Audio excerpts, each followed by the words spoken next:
प्रीति रघुनंदन। अफगानिस्तान में तालिबान का कत्लेआम जारी है। तालिबान ने वहां के हजारा समुदाय को निशाना बनाते हुए 13 लोगों को मौत की घाट उतार डाला है।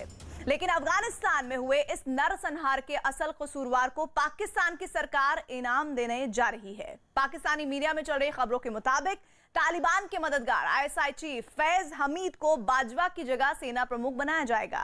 ये वही फैज हमीद हैं जिन्होंने तालिबान सरकार में हक्कानी नेटवर्क के आतंकियों को अहम मंत्रालय दिलवाए थे।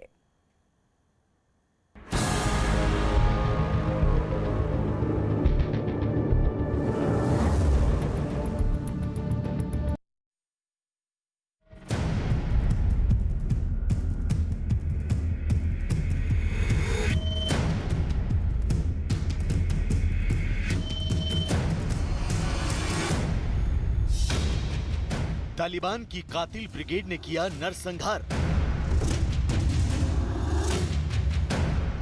शैतानों को सत्ता मिलाने वाले को पुरस्कार। बुद्ध के शांति मार्ग को छोड़कर अफगानिस्तान की एक बड़ी आबादी क्रांति के मार्ग पर चल पड़ी। शीत युद्ध का दौर आया तो अफगानिस्तान को तहस नहस कर दिया गया। यहाँ की संस्कृति और प्राचीन धर्म के निशान मिटा दिए गए। फिर 90 के दशक में आए तालिबान, वही तालिबान जिन्होंने 1996 से 2001 तक अफगानिस्तान को इस्लामी कट्टरपंथ की भट्टी में झोंक दिया।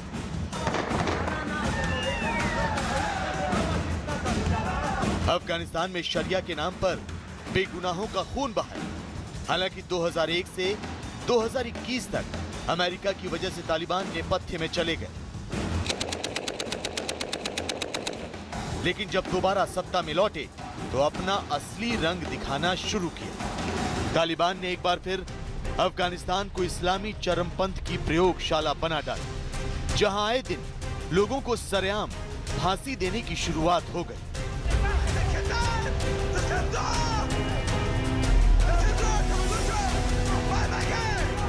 बीच सड़क पर दोषियों को कोड़े मारने की सजा दी जाने लगी।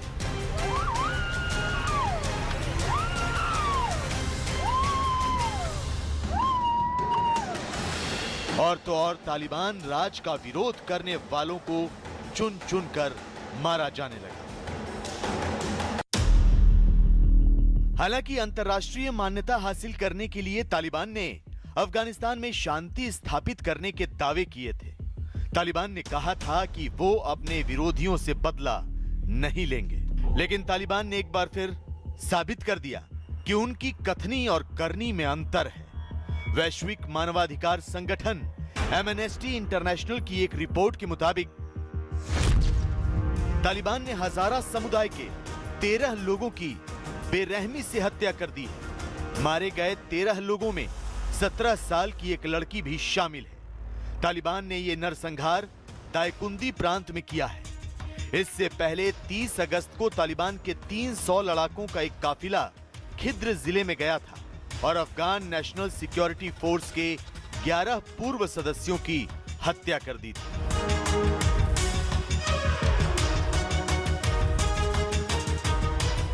तालिबान ने अपने पहले शासनकाल के दौरान भी हजारा समुदाय के लोगों का खून बहाया था।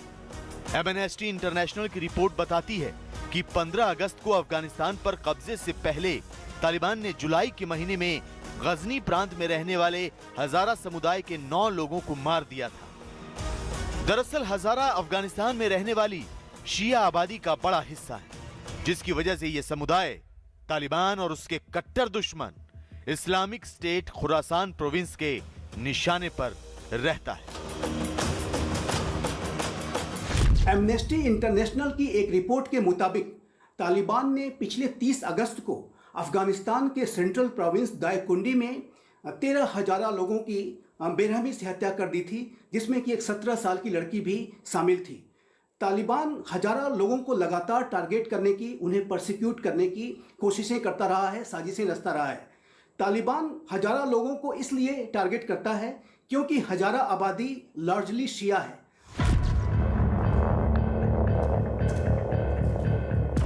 अफगानिस्तान का तीसरा सबसे बड़ा समुदाय यानी हजारा समुदाय तालिबान से पनाह मांग रहा है। जबकि तालिबान शरिया और इस्लाम के नाम पर उनके पीछे पड़े हैं। लेकिन इस सब का असल गुनहगार कौन है?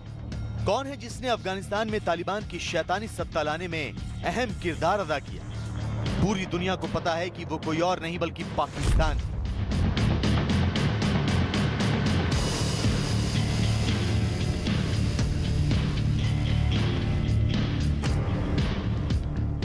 पाकिस्तान की खुफिया एजेंसी आईएसआई ने ही तालिबान के हाथ मजबूत किए और उन्हें बेकसूरों का खून बहाने के लिए असलहे दिए। तो शायद यही वजह है कि पाकिस्तान की हुकूमत यानी इमरान सरकार आईएसआई के प्रमुख फैज हमीद को अब इनाम देने जा रही है।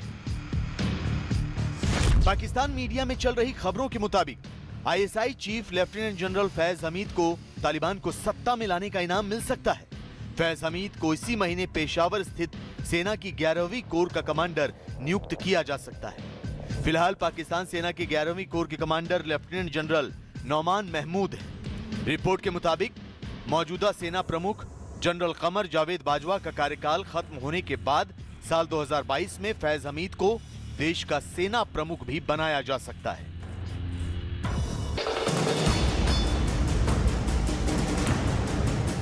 फैज हमीद वही कुख्यात जनरल है जो अपनी गर्लफ्रेंड यानी जनरल रानी को लेकर विवादों में रहे। पाकिस्तानी मीडिया के मुताबिक फैज हमीद और उनकी जनरल रानी घर पर आपत्तिजनक हालत में थे और इसी दौरान आईएसआई चीफ की बीवी आ गईं और उन्हें रंगे हाथों पकड़ लिया। यही नहीं, अफगानिस्तान में तालिबान राज लाने और पंजशीर में अहमद मसूद के नेतृत्व वाले विद्रोहियों को कुचलने में फैज हमीद की बड़ी भूमिका रही है।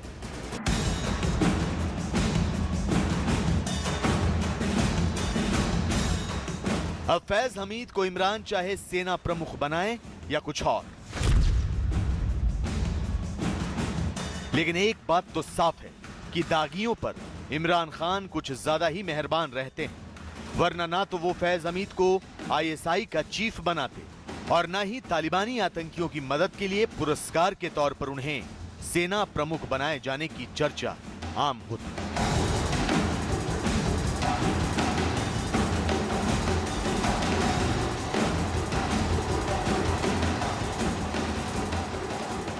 20 साल के बाद अफगानिस्तान में पाकिस्तान की मदद से तालिबान राज की स्थापना हुई। तालिबान के आते ही कुछ लोग मुल्क छोड़कर चले गए तो कुछ इस उम्मीद के साथ टिके रहे कि अब अफगानिस्तान में शांति कायम होगी, लेकिन आतंक का पर्याय आतंक ही होता है। तालिबान राज को चुनौती देने के लिए आईएसआईएस ने कमर कस ली है। आईएसआईएस न सिर्फ तालिबान पर हमले कर रहा है बल्कि उसके 10,000 से ज्यादा आतंकी ताजिकिस्तान से लगी सीमा पर मौजूद है। रक्षा जानकारों की माने तो अफगानिस्तान दूसरे गृह युद्ध की ओर तेजी से बढ़ रहा है।